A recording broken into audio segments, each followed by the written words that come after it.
Welcome back to AS Academy Learning Forever. In last few tutorials on microscopy, we have discussed about simple, compound, dark field, phase contrast and fluorescence microscope. In today's session, we'll learn about basics of electron microscopy. At the end of this e-learning session, you are able to define electron microscopy, differentiate between light and electron microscope, and give its working principle and classification. Let's see the definition of electron microscope. Electron microscope, it is an instrument which utilizes short wavelength of electron as a source of illumination and electromagnetic lens to give highest resolution and magnification. Max known Ernest Ruska in 1931, he has developed the first electron microscope. In order to understand the principle of electron microscope, first we'll see what is the difference between electron microscope and light microscope. Now we'll see the difference between light microscope and electron microscope. We have seen the definition of electron microscope. So most important difference in case of light microscope and electron microscope, it is of the source of illumination. Okay, so the source of illumination. In case of light microscope, the source of illumination, it may be a natural light. So if you are using the surrounding light, then it may be the natural light or it may be artificial light. In most of the lab microscope, we are using LED light. Whereas in case of electron microscope, the source it is electron, and we are using generally a tungsten filament to illuminate the light. Second important difference, it is lens. In case of light microscope, you are using glass lens, you are using objective lens and eyepiece lens which are made up of glass. Whereas in case of electron microscope, you are using electromagnetic lenses. Okay, so electromagnetic lens. Third major difference, it is of staining. Whether to use staining or not in case of light microscope, it is depending upon type of light microscopy. For example, in case of simple microscope and compound microscope, yes, you need staining. Whereas in case of phase contrast and dark field, you can study the sample even without staining. Okay, so the staining, it may or may not be required in light microscope. Whereas in case of electron microscope, there is no need to use the staining agent. Okay, so the no staining, it is needed in case of electron microscope. My next point, it is about the resolution. In case of light microscope, we know that the resolution is less, whereas in case of electron microscope, the resolution, it is much more better as compared to light microscope. Now let's see reason why resolution in electron microscope, it is much more better as compared to light microscope. We have studied one formula in case of important terms in a microscopy, that is D is equal to lambda upon 2Na. So here we know that the lambda, it is wavelength of light, whereas Na is numerical aperture and D is limit of resolution. So if you see the relationship between D and resolution, then resolution, it is indirectly proportional to the limit of resolution. It means if there is more value of D, it means if value of limit of resolution is less, then resolving power will be more. So to decrease limit of resolution, you need to also decrease the value of lambda, that is wavelength of light. In case of light microscope, value of wavelength of light, it is between 200 nm to 400 nm.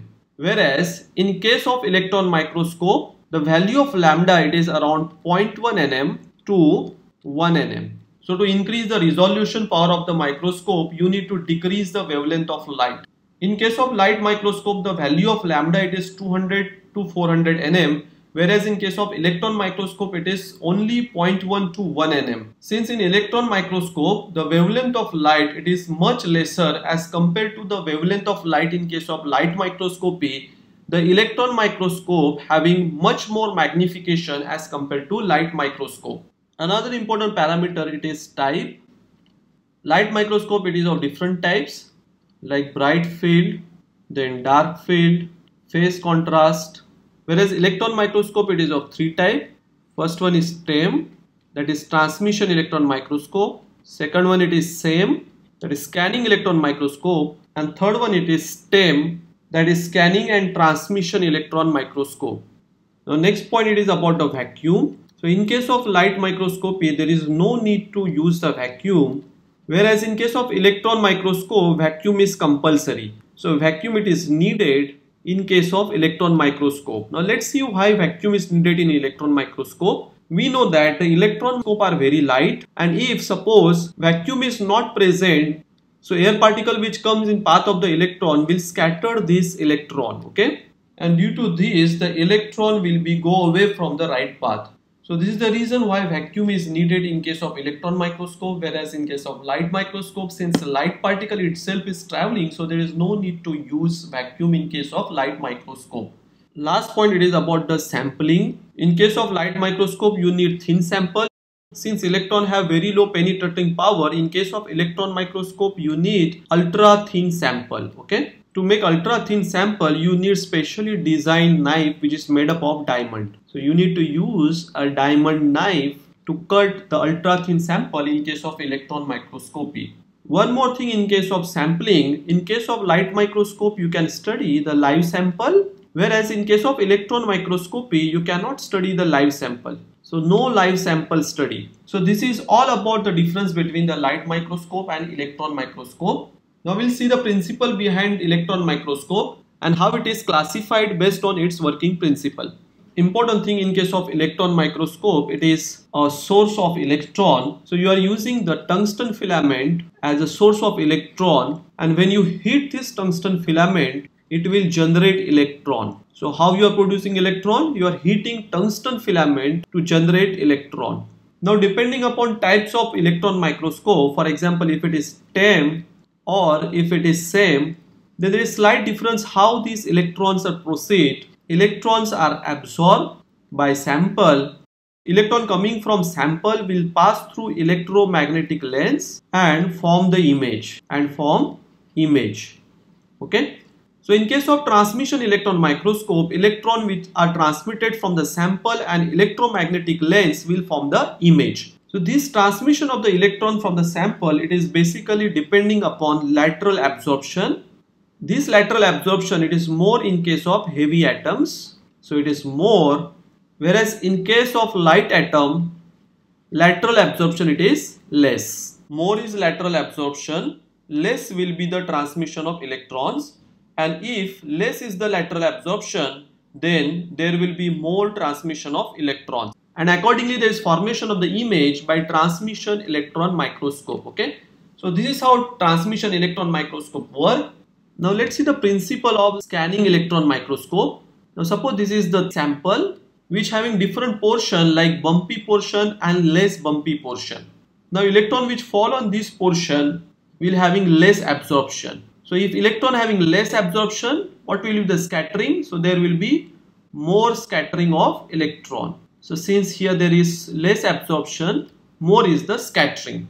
But when electron fall on less bumpy portion of the sample, they are having more absorption and they are having less scattering of electron.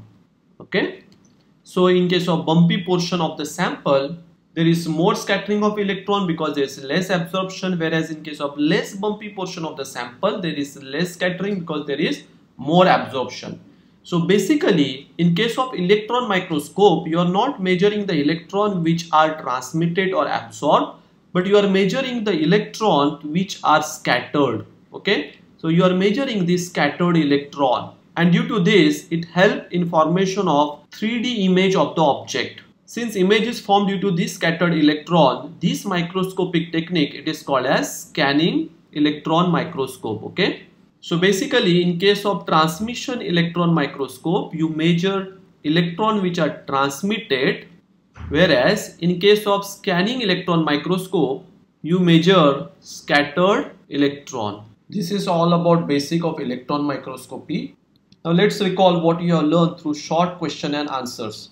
My first question is, which lens is used in electron microscope? So in electron microscope, we are using electromagnetic lens. My next question is, state true or false, magnification and resolution is low in light microscopy as compared to electron microscope. Yes, it is true. Next question, identify type of electron microscope which help in studying 3D structure of molecules. So we have studied one type of such electron microscope, and that is scanning electron microscope. My fourth question, why vacuum is used in electron microscope? So we have seen the reason. We are using a vacuum in case of electron microscope to avoid light scattering by air particles. My last question, name source of electron used in electron microscopy. Source of electron in case of electron microscopy, it is tungsten filament cathode. So this is all about basics of electron microscopy. In my next e-tutorial, we will study about transmission electron microscope in detail. Thanks for watching. For more such learning, subscribe to my channel.